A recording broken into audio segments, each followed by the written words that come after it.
Hello, good afternoon. এখন জয়পুর ফরেস্টে ঢুকে গেছি। আমরা যেতে সময় লাগলে একটু সময় বেশি লেগেছে, কারণ মাঝখানে একটুখানি আমরা টিফিন করলাম। সময় এখন 3:58। গিয়েছিলাম 12:13। ভালোই সময় লেগেছে, প্রায় আড়াই ঘন্টার কাছাকাছি। আধা ঘন্টা, হ্যাঁ আড়াই ঘন্টা। তো জয়পুর ফরেস্ট থেকে পুরুলিয়া মোটামুটি আপনার এখন পর্যন্ত প্রায় 140 কিলোমিটারের উপরে।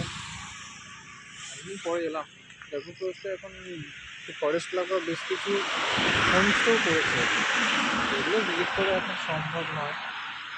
আগামী দিনে এগুলো অবশ্যই করবো, টানা। তো বেশি লেট করছি না, বেরিয়ে পড়ছি, কারণ হচ্ছে সময়টা খুবই কম। আর শীতকালে তো দিন খুব তাড়াতাড়ি ফুরিয়ে যাচ্ছে, তাড়াতাড়ি সন্ধ্যা নেমে আসছে।